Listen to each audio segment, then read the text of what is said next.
Blood and broken glass covered the dining room rug while my own flesh and blood stared down at me with pure hatred. I never expected that the little boy I raised would grow up to become my executioner. We were sitting at the dinner table when everything shattered because I refused to hand over my medical funds. Preston wanted my life savings for a business venture, but I needed that money for surgery. For the past 3 years my health had been failing due to a degenerative heart condition that required an expensive procedure. I worked 50 years in the steel mills to secure a comfortable retirement and ensure my family always had a roof over their heads. My son Preston never understood the value of a hard day of labor.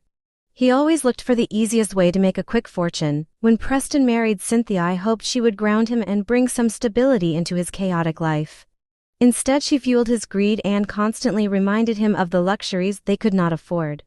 They began visiting my small house only when they needed financial assistance.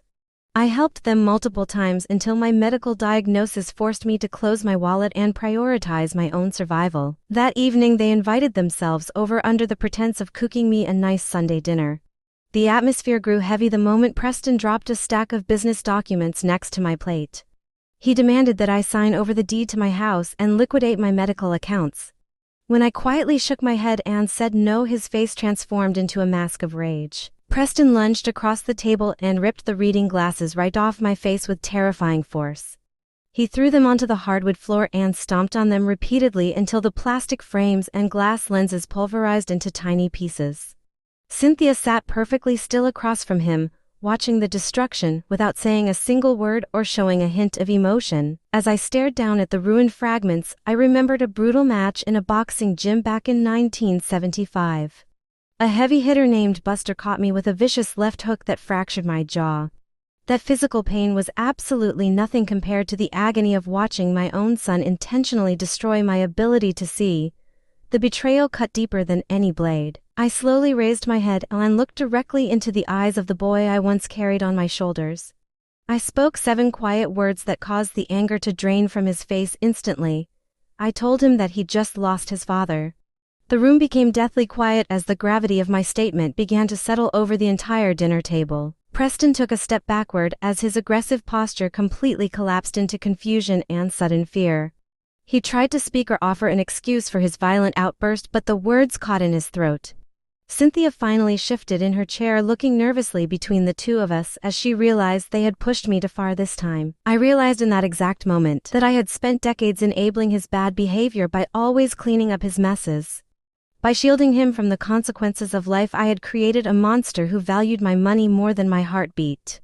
My silence was a powerful weapon that filled the entire room with an uncomfortable, suffocating tension. I stood up from the table using the edge of the wood to steady my trembling legs. I did not look back at the food they prepared or the documents they wanted me to sign.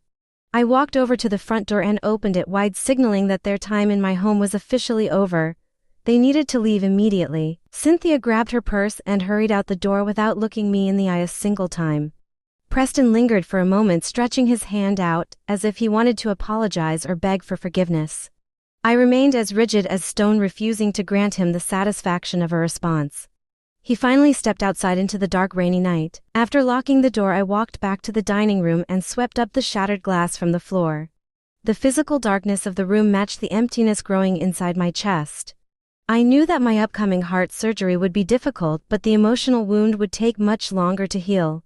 I was completely alone, but I felt strangely free. The following morning, I contacted my attorney and completely restructured my estate planning documents. I removed Preston from my will and designated my medical funds strictly for the hospital expenses.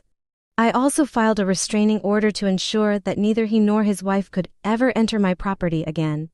I chose to protect my peace over maintaining a toxic bloodline. 2 months later, I underwent the heart surgery successfully with the support of loyal friends who became my true family. Preston tried calling multiple times from different numbers, but I blocked every single attempt at communication.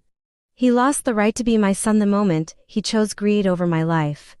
My recovery was slow, but my heart grew stronger every day. Looking back at that terrible night, I understand that family is defined by loyalty and respect rather than genetic connections.